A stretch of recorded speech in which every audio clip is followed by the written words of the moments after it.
Students, welcome back. Arts and your channel Brajvasi English classes. Today's topic simple past. Simple past part third. बेटा इससे पहले मैं आपको part one और part two दे चुका हूँ, जिसमें अफर्मेटिव के सारे रूल्स हो चुके हैं, क्या क्या मुझे कराना चाहिए था, क्या क्या एग्जाम में आता है और कितना हटके, वो सब मैं करा चुका हूँ। बेटा अब आता है आपको पार्ट थर्ड। पार्ट थर्ड में मैं कराऊंगा आपको बेटा नेगेटिव। क्या कराऊंगा? नेगेटिव। नेगेटिव देखिए, आप सिंपल पास्ट पढ़ रहे हैं तो आपको पता होगा इसमें सिर्फ एक ही हेल्पिंग वर्ब होती है, डिड। ठीक है बेटा, चाहे आपका सब्जेक्ट सिंगुलर हो चाहे प्लूरल। ठीक है, आपका सब्जेक्ट बेटा चाहे आपका सिंगुलर हो या फिर प्लूरल, इन दोनों के साथ जो हेल्पिंग वर्ब आएगी वो आएगी बेटा आपका डिड, जिसे हम हेल्पिंग वर्ब कहते हैं। ठीक है, नेगेटिव है, इसका मतलब डिड नॉट। इसका स्ट्रक्चर होगा बेटा,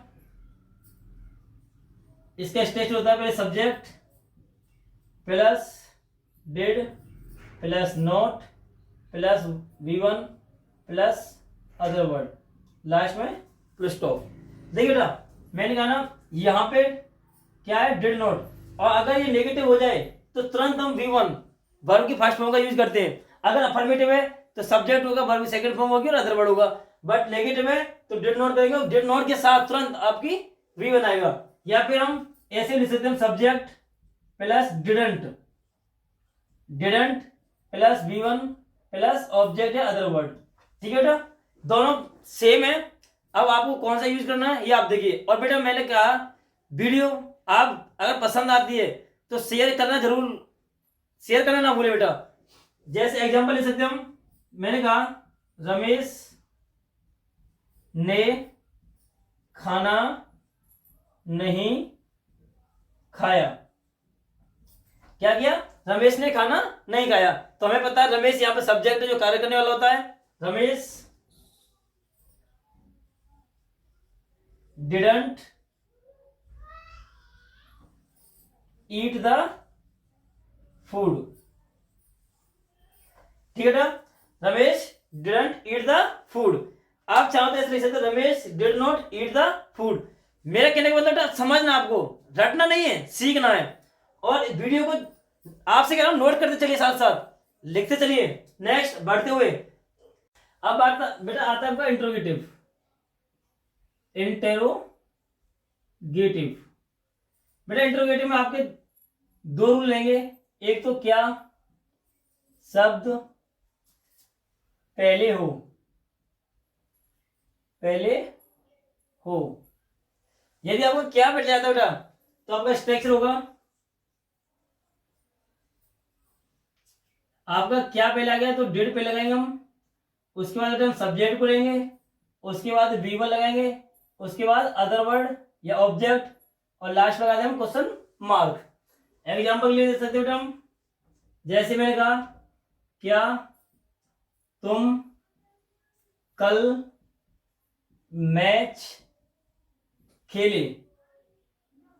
तो बेटा क्या तुम, मैंने कहा था सिंगुलर सब्जेक्ट सिंगुलर या प्लूरल आएगा डिड ही।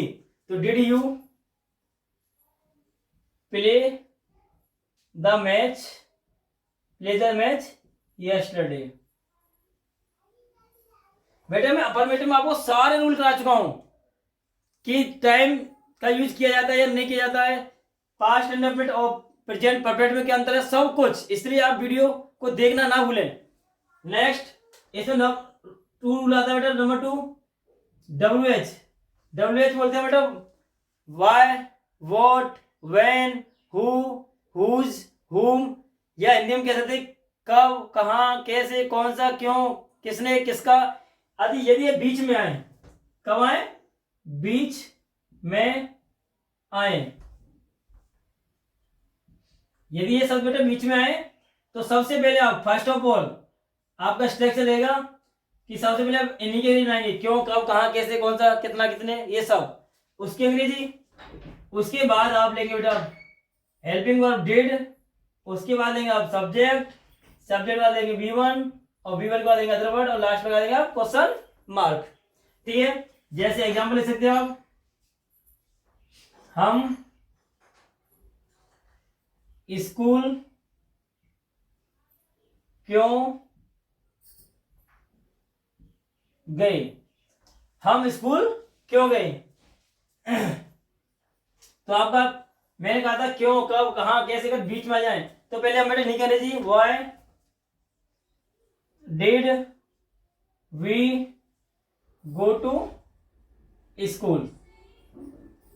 ठीक है बेटा।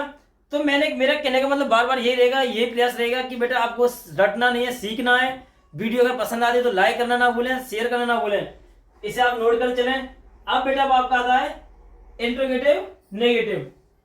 चलिए आप लिख लें, वीडियो पॉज करके आप स्क्रीनशॉट ले सकते हैं, क्योंकि मैं यही आपका सेट करने वाला हूं। अब बेटा आपका इंट्रोगेटिव और नेगेटिव। इंट्रोगेटिव नेगेटिव में क्या होगा बेटा, आप डिड लगाएंगे, वही पहला स्ट्रक्चर आपका, क्या शब्द पहले हो, क्या शब्द पहले हो, तो आप डिड का यूज पहले करेंगे। उसके बाद सब्जेक्ट, सब्जेक्ट के बाद बेटा आप नोट लगा देंगे, क्योंकि इंट्रोगेटिव नेगेटिव है। उसके बाद वर्ब की फर्स्ट फॉर्म और लास्ट में अदर वर्ड और क्वेश्चन मार्क। जैसे क्या तुम कल मैच नहीं खेले, मैच नहीं खेले, तो बेटा आपको नहीं करना ऐसे मैं जो कर रहा हूं, क्योंकि मैं तो टीचर हूं और मेरे पास व्हाइट बोर्ड है, तो मैं मिटा के कर देता हूं, आपको पूरा लिखना है। तो आप कहेंगे डिड यू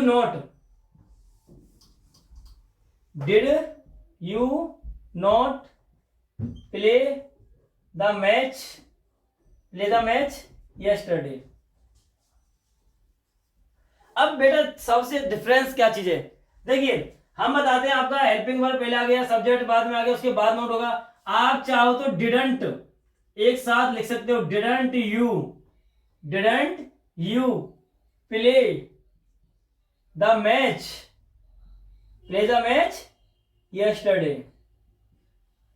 यस्टरडे। क्यों? क्योंकि बेटा डिडंट को हम एक साथ ही लिखते हैं, फिर इन्हें हम अलग नहीं कर सकते, इसे शॉर्ट फॉर्म बोलते हैं। ठीक है। अब नेक्स्ट इसका सेकंड रूल वही रहेगा, WH बीच में आए तो सबसे पहले आप WH, फिर डेट, फिर सब्जेक्ट, उसके बाद आप नोट लेंगे, नोट, उसके बाद V1, फिर अदर वर्ड और लास्ट लगा देगा क्वेश्चन मार्क। ठीक है बेटा। आप चाहो तो फिर वही WH, उसके बाद आप एक साथ डिडंट लिख सकते हो, उसके बाद आपका सब्जेक्ट, अब डिडंट लिख दिया नोट आ गया है, इसके बाद आप V1 और चाहो अदर वर्ड और लास्ट में क्वेश्चन मार्क। जैसे हम स्कूल क्यों नहीं गए, मैं लिख सकता हूं बेटा हम स्कूल क्यों नहीं गए, तो why did we not go to school. ठीक है बेटा। तो मैंने कहा दूसरा आप बना सकते हो, why didn't we go to school. तो बेटा जैसा भी आपको उचित लगे, वैसे आजकल यही चल रहा है, क्योंकि एग्जाम में यही आता आपका। तो मैं आपसे बार बार फिर कहूंगा, समझ में नहीं आए तो कमेंट करें, और अगर आपको वीडियो पसंद आती है तो शेयर करना भूलें। और आज के लिए इतना ही काफी। थैंक्स।